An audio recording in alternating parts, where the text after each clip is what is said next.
This is Eric Strong from Stanford University and the Palo Alto Veterans Hospital. This is the first video in a series on disorders of calcium and phosphate metabolism. I'll provide an overview of the normal physiology of calcium and phosphate, and in each subsequent video, I'll cover hypercalcemia, hypocalcemia, hyperphosphatemia, and hypophosphatemia. Understanding the regulation of calcium and phosphate in the human body is a fascinating exercise in synthesizing knowledge from various domains in both physiology and biochemistry. Calcium and phosphate balance exists at the intersection of four separate yet intertwined physiologic systems: the gastrointestinal system, the endocrine system, the renal system, and our musculoskeletal system, or our bones.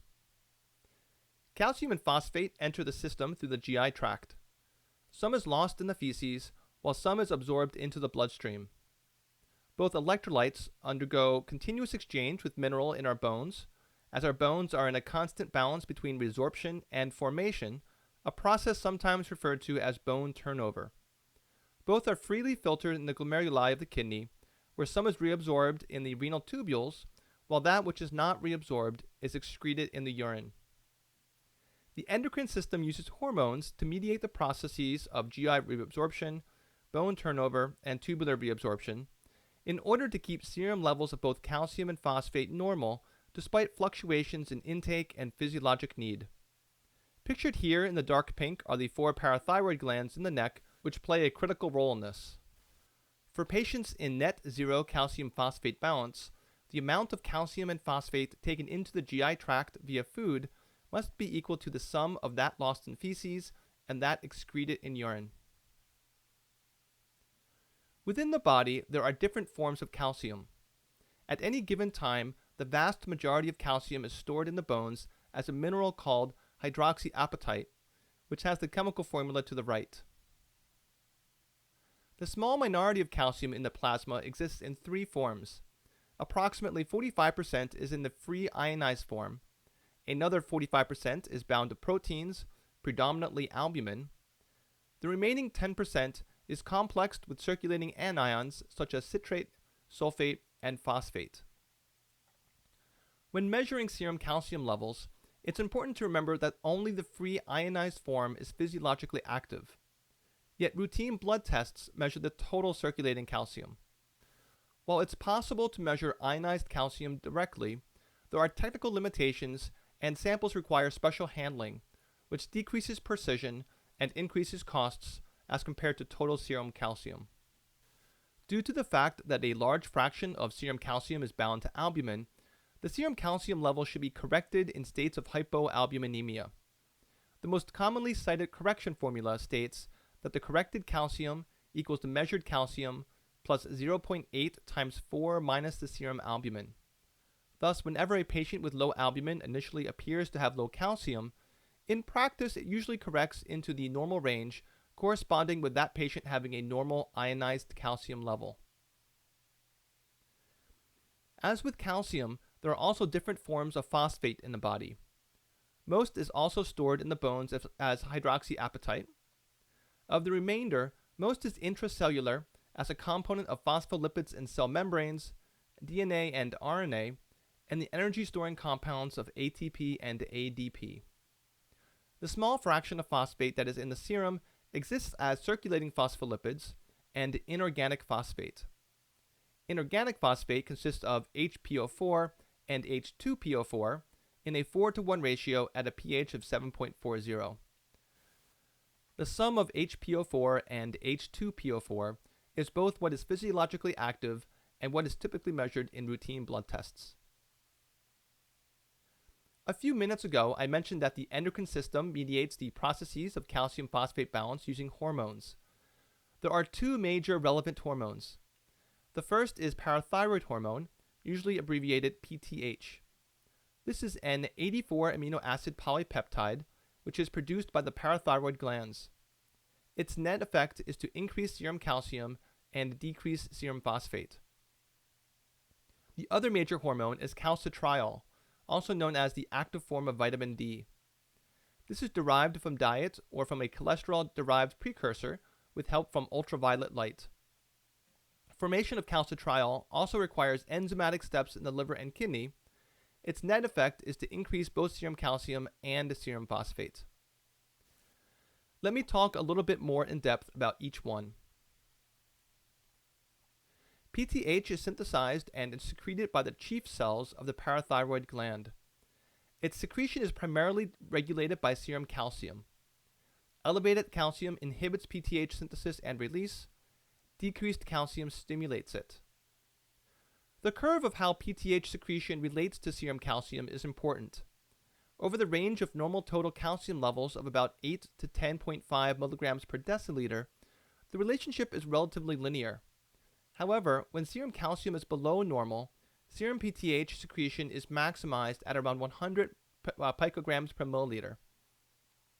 No matter how low the calcium gets, a normal set of parathyroid glands will not secrete any more PTH than that.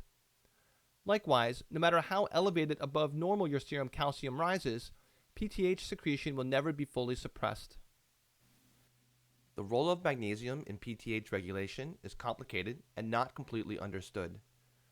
In normal physiologic conditions, magnesium impacts PTH secretion in a way parallel to calcium, such that small increases in serum magnesium lead to small decreases in PTH secretion, and small decreases in magnesium lead to small increases in PTH. However, in states of significant magnesium depletion, there's an impairment in PTH secretion and resistance to PTH action, from which hypocalcemia can develop. The details of the synthesis and regulation of calcitriol is significantly more complex than that of PTH. The biggest source of this complexity stems from the fact that each compound and each enzyme has at least 2 and sometimes 3 different names which can be used interchangeably and which sound remarkably similar to one another. For this diagram, I'll use my standard notation for physiology diagrams, in which physiologic effects will be in green boxes, enzymes in blue, and hormone and prehormones in tan. Let's first consider the prehormone 25-hydroxycholecalciferol, also known as calcidiol. There are 2 possible sources of this compound. The first is cholecalciferol, also known as vitamin D3. The second is ergocalciferol, also known as vitamin D2. There are a few dietary sources of these precursors to active vitamin D. In the US, the major dietary source is supplementation of dairy products, and to a lesser extent, cereals and grain products. For some reason, probably historical, most US food companies supplement with vitamin D2. The minor dietary source in the US is naturally occurring vitamin D3, found predominantly in salmon, tuna, and swordfish, and most prominently in cod liver oil. I've heard that D3 may be used more for supplementation in Europe, but I don't know this for a fact. The most prominent source of these vitamin D precursors, however, is not our diet, but rather a steroid-derived compound called 7-dehydrocholesterol, which is converted to vitamin D3 by UV light. That's right, sun striking our skin helps to produce a vitamin.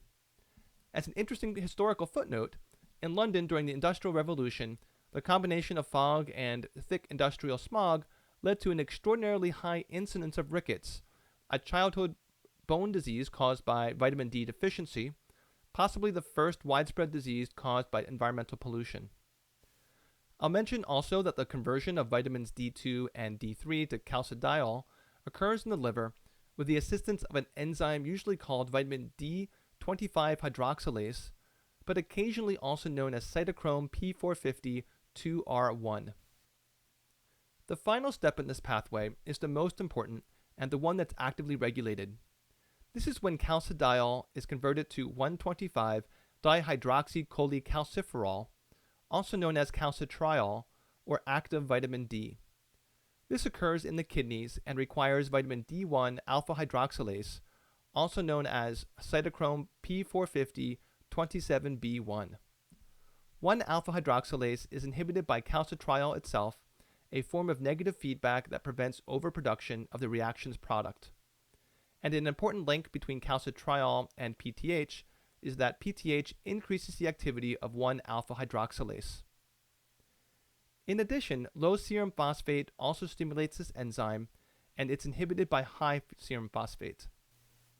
Finally, there is a protein called fibroblast growth factor 23, or FGF23 for short. Its role in calcium phosphate homeostasis was just discovered about 10 years ago, and the complicated details are still being sorted out. What is known so far is that it's released by osteocytes and osteoblasts in response to PTH and hyperphosphatemia, and one of its primary functions is to inhibit the activity of vitamin D1 alpha hydroxylase. I know all of these names are frustrating, and I wish medicine would just pick one name for each molecule and forget the others. But unfortunately, all of these are in common use. And despite this diagram's relative complexity, all of these details are necessary to understanding the diagnosis and treatment of calcium and phosphate disorders. So how does all of this come together in regulating calcium phosphate homeostasis? It starts in the GI tract with absorption of calcium and phosphate into the blood. This absorption is stimulated by calcitriol. From the blood, calcium and phosphate undergo continuous exchange with bone. PTH inhibits bone formation and stimulates bone resorption, while calcitriol only directly stimulates resorption. There's another hormone to mention here called calcitonin, which blocks bone resorption. Calcitonin is a polypeptide secreted by the parafollicular cells, or C cells, of the thyroid gland in response to hypercalcemia. The reason it's in parentheses in the diagram, and the reason I haven't yet mentioned it, is because its physiologic role is suspected to be very minimal. Neither thyroidectomy nor thyroid tumors have an appreciable impact on calcium homeostasis. The only reason to even be aware of the existence of calcitonin is due to its potential use as treatment for severe hypercalcemia, which will be discussed in the next video. Besides the process of bone turnover, the other path for calcium and phosphate to take is glomerular filtration in the kidneys. After filtration, PTH stimulates reabsorption of calcium but blocks reabsorption of phosphate, while calcitriol stimulates reabsorption of both calcium and phosphate.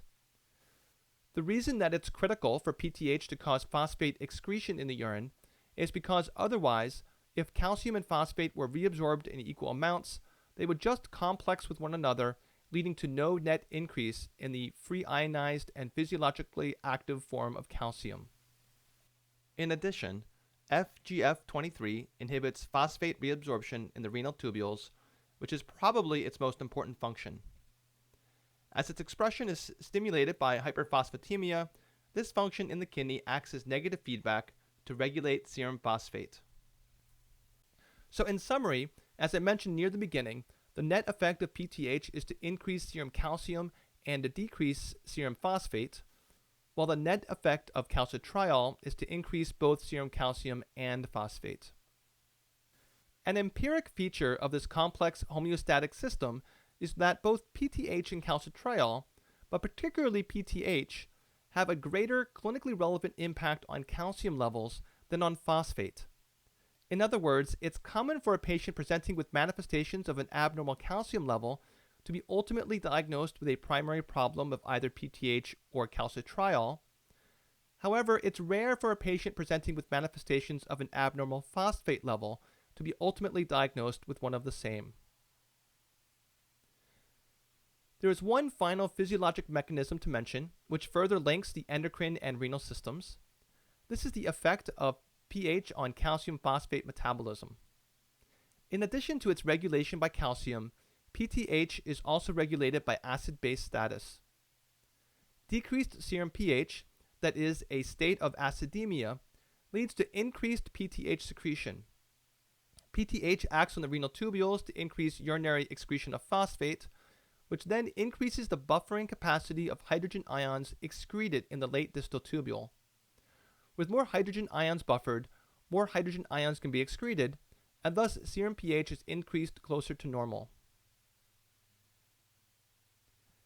The last issue I'll discuss here has to do with measuring vitamin D levels. While measuring PTH is very straightforward, vitamin D is not. When measuring vitamin D, one can test for either 25-hydroxyvitamin D, or calcidiol, or 1,25-dihydroxyvitamin D, or calcitriol. Sometimes both are ordered. Potential problems with measuring vitamin D levels include lack of standardization of different assays, lack of consensus on what constitutes a normal vitamin D level, lack of consensus on treatment implications after a low level is detected, confusion among providers regarding the clinical relevance of the different forms of vitamin D. For example, some providers think they are smart in recognizing that it's calcitriol that is the active form of the vitamin, and thus that's the one that should be measured. However, in the absence of renal failure, the presence of which would be obvious, the calcidiol level is actually more sensitive to derangements in vitamin D metabolism, as the regulatory mechanisms acting on 1-alpha hydroxylase can partially compensate for situations such as vitamin D deficiency. This is ironic as the less useful test, which is over-ordered, is also the more expensive of the two. Which brings us to the last potential problem, the possible lack of cost-effectiveness. Based on currently available information, vitamin D levels should only be measured as part of the diagnostic workup of disorders of calcium phosphate homeostasis. They should not be routinely checked in patients with normal levels of calcium and phosphate.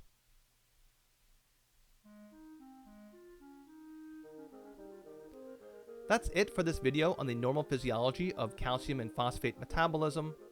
As I mentioned at the beginning, the next 4 videos will cover hypercalcemia, hypocalcemia, hyperphosphatemia, and hypophosphatemia, respectively.